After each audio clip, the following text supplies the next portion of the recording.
C'est l'histoire d'un bateau, Morvac, du nom du cheval du roi Gralon, qui courait sur la mer. Sans doute l'avez-vous déjà vu. Durant tout l'hiver, il se repose à Camaret-sur-Mer. Vous savez, tout au bout de la pointe du Finistère, en Bretagne. Le Morvac, il est sous mes fenêtres et ça fait des années que je l'admire et que je le vois photographié par tous les touristes qui passent. Et je trouve ça extraordinaire. C'est un monument de Camaret, il fait partie de la vie de Camaret. Le Morvac, tous les printemps, était repeint, entretenu, avec ses filles et le capitaine en haut du mât en train de vernir. C'était un spectacle. Toujours à la voile, pas de moteur, jamais de moteur. Toujours à la voile et il est magnifique. Et pour les Camarétois, tout le monde est attaché au Morvac parce qu'il a toujours existé. Bien sûr, quand on sait que Jean Grouel l'a construit de ses mains dans les années 70, 71 peut-être, sur le chantier Tertu, qui est un chantier emblématique de la presqu'île de Crozon, je pense que là, on comprend la dimension patrimoniale, historique, inouïe de ce bateau.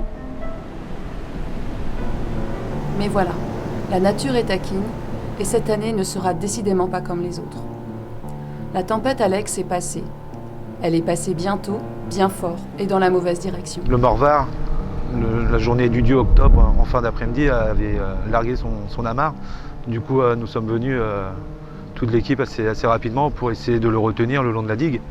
Mais il y avait trop de vent et trop de clapots. Du coup, il a commencé par céder son bout dehors. On a essayé de le maintenir, de monter à bord pour essayer de le sécuriser davantage.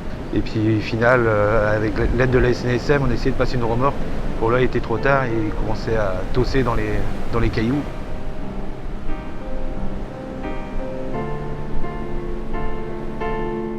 Pour finir, il est arrivé sur les rochers et là, c'était la fin, quoi.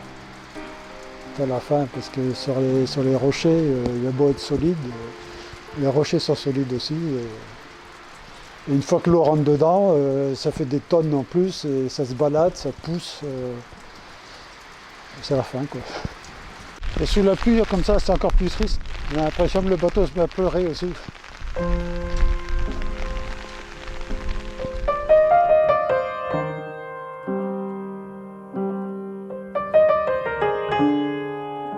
Les charpentiers marines l'ont remarqué.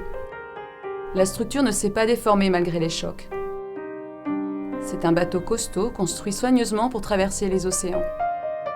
Ce bateau en bois, c'est tout un savoir-faire, une expertise devenue rare. Sur un bateau en bois, l'intérêt c'est que tout est réparable. Il y a des limites, mais là on n'a pas atteint les limites. Le challenge, c'est effectivement de refaire toute la moitié d'un bateau. C'est très intéressant pour le métier de charpentier de marine et pour la transmission des savoir-faire. Surtout que là, on est sur une construction mixte.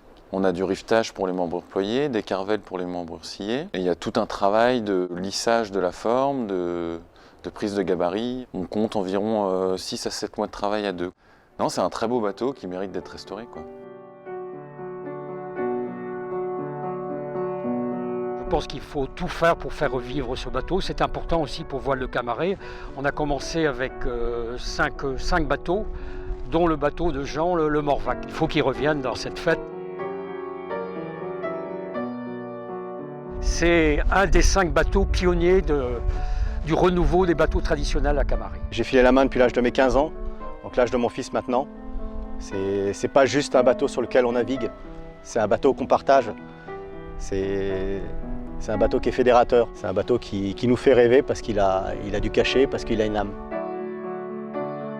Aussi, je me souviens d'un moment où j'étais à l'avant du Morvac et ça bougeait beaucoup. On avait l'impression qu'on était sur une goélette du temps de Louis XIV ou alors qu'on allait à la pêche à Terre-Neuve. Beaucoup de gens ont navigué ici sur Morvac dans le Finistère. Participer à sa réparation, lui redonner vie, le rénover, c'est vraiment nourrir toute la part de liberté et d'aventure qu'on a tous au fond de nous en fait. Bon, il nous manque pour Brest, alors il faut le retaper. Voilà. Il y en a beaucoup qui l'aiment bien aussi à Camaret, presque tout le monde, alors il va renaviguer. Si cette histoire vous touche, si pour vous aussi Morvac doit continuer à faire rêver, sur mer ou sur terre, participez à l'aventure.